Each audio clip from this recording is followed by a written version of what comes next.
Alright, so this will be our first ear training video, and what I'm going to try to do here is just take some real silly little songs. We're going to take this, I'm going to be in the key of A. A tends to be working out well for most people as an appropriate range, because you want to find something you can sing all the way an octave. You can't be too low. Do, re, mi, fa, sol, la, ti, do. Do, ti, la, sol, fa, mi, re, do. Right?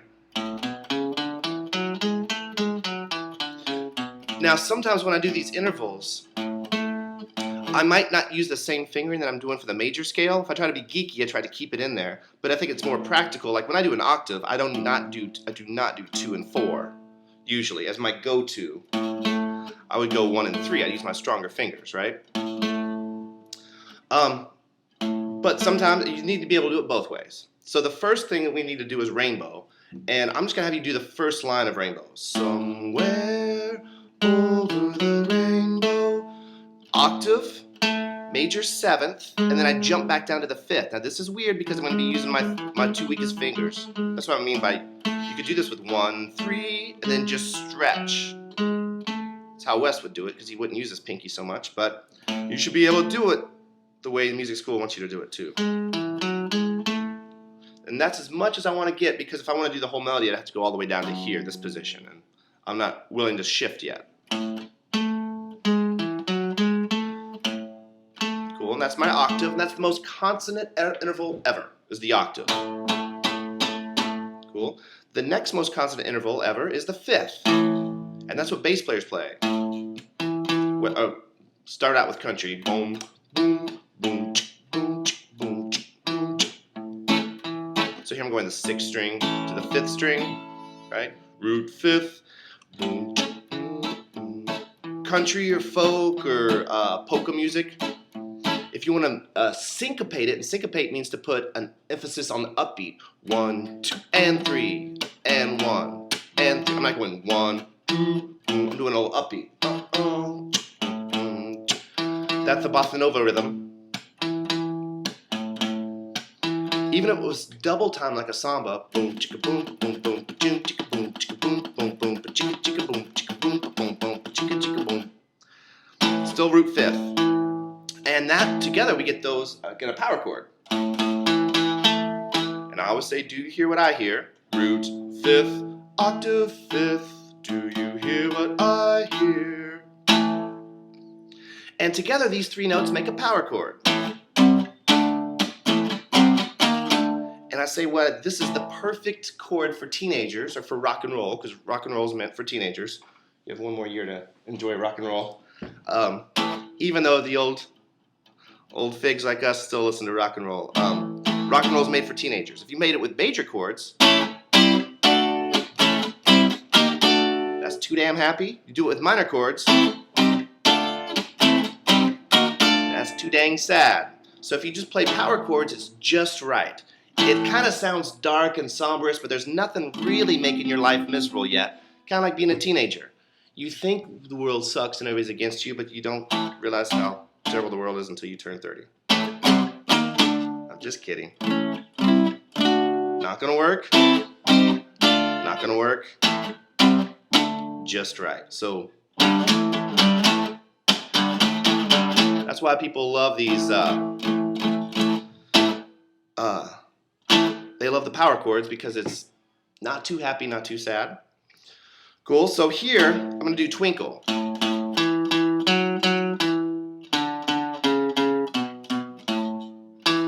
There, it starts on the 5th. Can't end there? That's a question.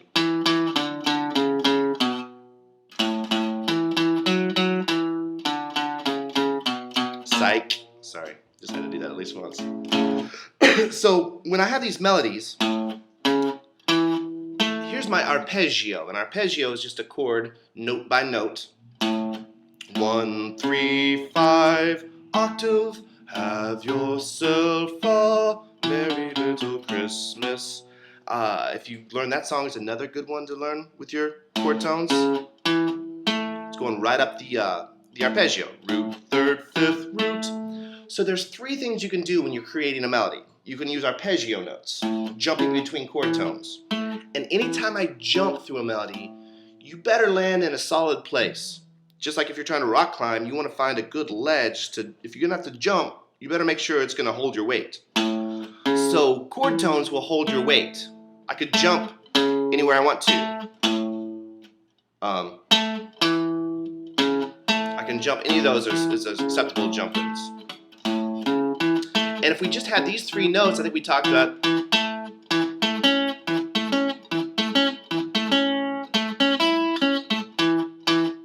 all those bugle songs, because bugles can only play these three notes because you have no valves, so you have to use these waveforms and manipulate these waveforms to get those harmonics we talked a little bit about earlier. And through the harmonics, you can get a root third fifth, and even more notes. But I think it would be I don't know that bugle players can get any more notes. I think I need to get the root third and fifth. So simple little melodies made with the root third and fifth. But those would probably be the most boring melodies of all, because everything works.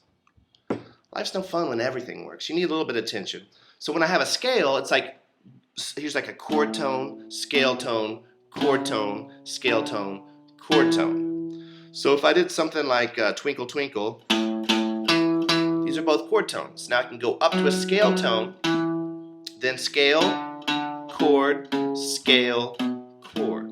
So I could just play chord tones, and that's one way to make a very boring melody. I could link these chord tones together.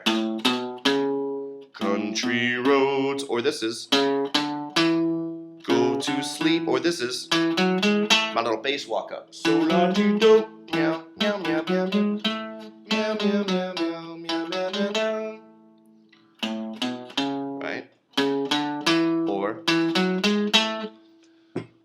so I could either do all chord tones, arpeggio. I could do scale tones and just try to land on the chord tones in strong places, or I could do chromatic tones like this. So there, I mean, that was my normal scale tone, chord tone. That's just even a little bit more tense, because you got to get to there. Pardon me, boy, is that the cat that chewed your new shoes? Cool. Some of us are from Chattanooga.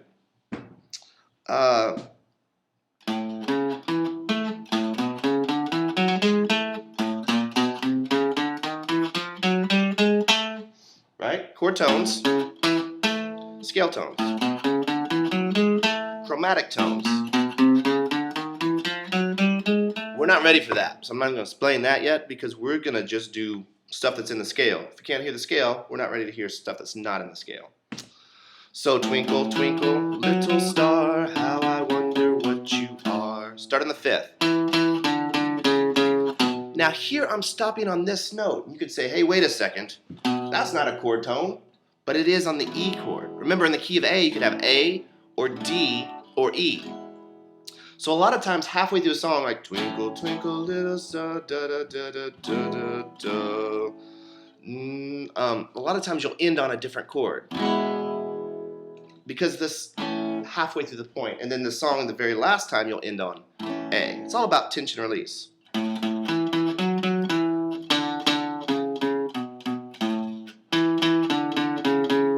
It's almost asking a question there. I can't end there. Same thing, can't end there. Now I can go home. So when I end on the root, so if I end there, it's kind of asking a question, but a lot of times if you end there, it's probably because the guy playing the chord is on the E chord, which that is a chord tone of. Cool. The next note to put together is the third. And this, now I get the arpeggio. Oh, wait. I started talking about the third while I was still talking about the fifth, didn't I? Yeah. Oh, whatever, it's all free. Good for me. So here's the third. And if before the bass line was just root fifth, was the boring bass line, boom, boom, boom. If you make it Latin, boom, boom, it's still kind of boring.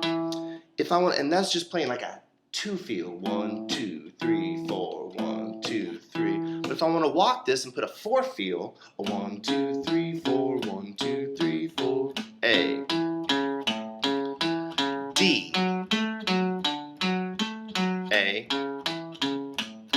E, D, A, E, Right, and that to me, that's a really boring bass line, just way too predictable. Always playing third, fifth, but you got to start somewhere. And that's more of a walking feel. For the third, I want to do Saints. So I jump to a ledge, which is my third, and then I climb the scale.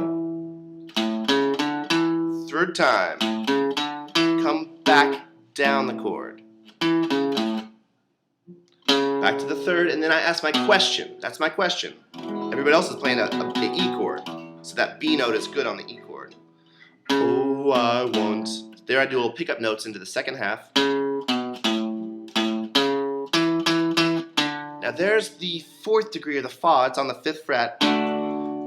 There my chord player is playing a D chord. Back to the C sharp. Chord. Chord. Question. Right. You feel pretty stupid when you mess up a song. Sorry.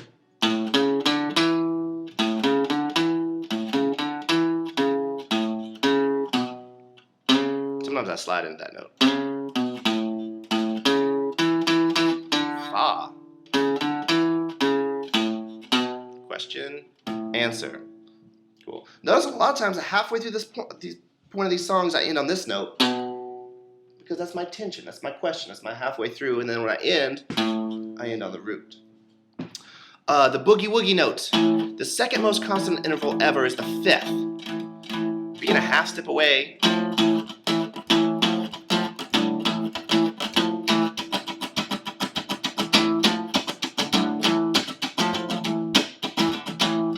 That would be pretty darn dark. Now we're not even ready to study that. That would be a flat 6. A lay. And that comes from the minor scale. That's why it's so dark. But we're not doing that. We're doing the major scale. It's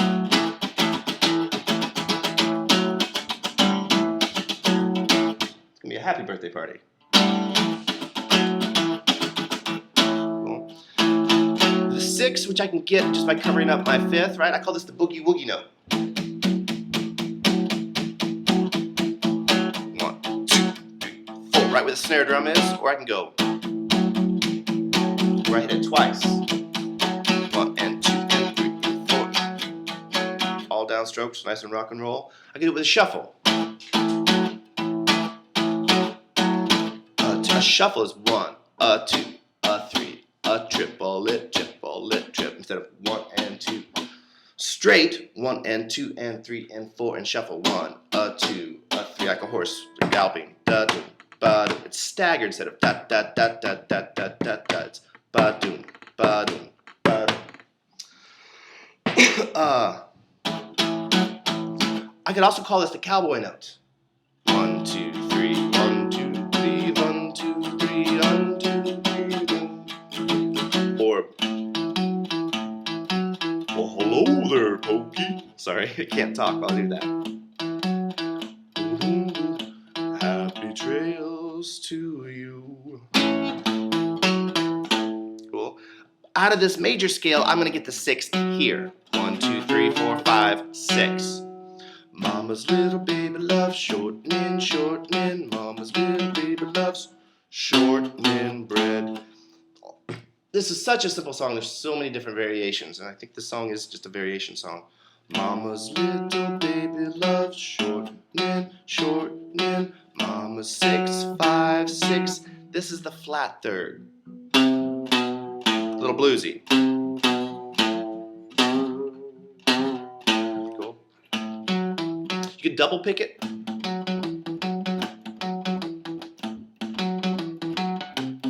know what I mean by double picking? That Mama's little baby loves shortening, shortening.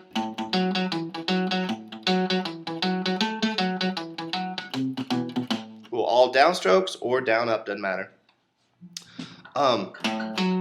Love the 6. Later on you're going to find out that the 6 is my favorite chord, much more so than the major 7.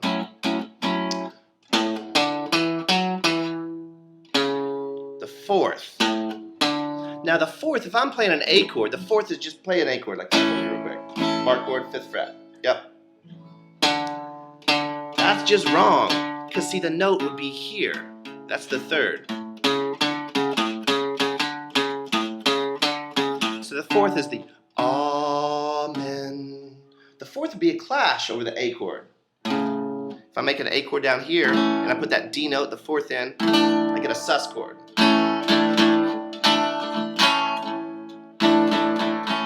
Cool. Right?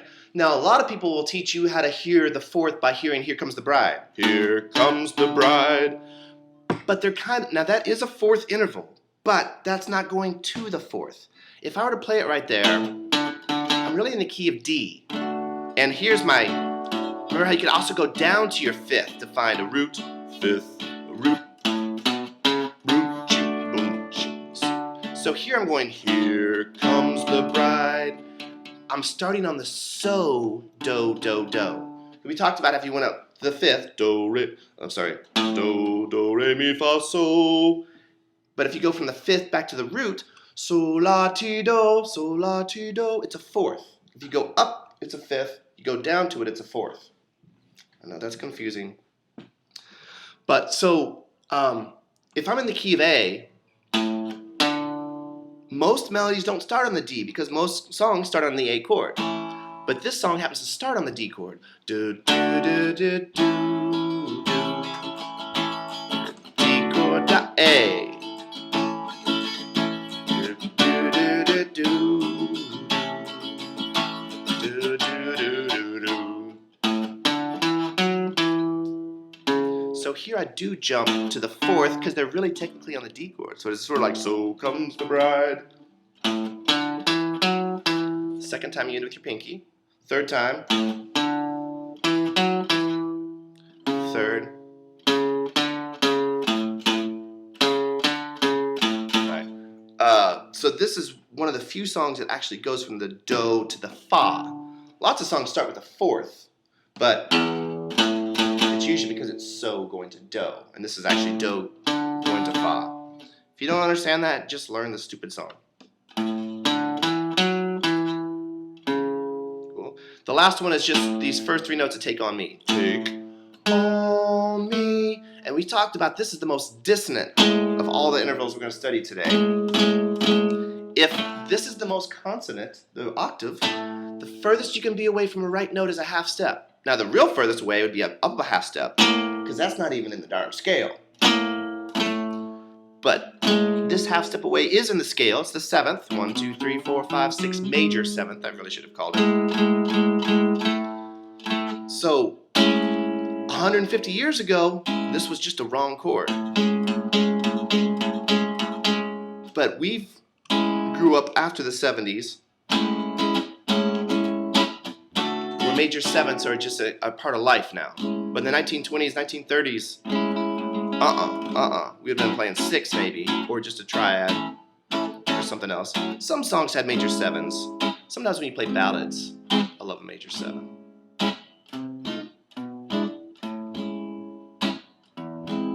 It's a beautiful chord. You just got to be careful with it, because it's pretty dissonant. And it can lead to real cheesy, your local forecast. Your 5-day outlook.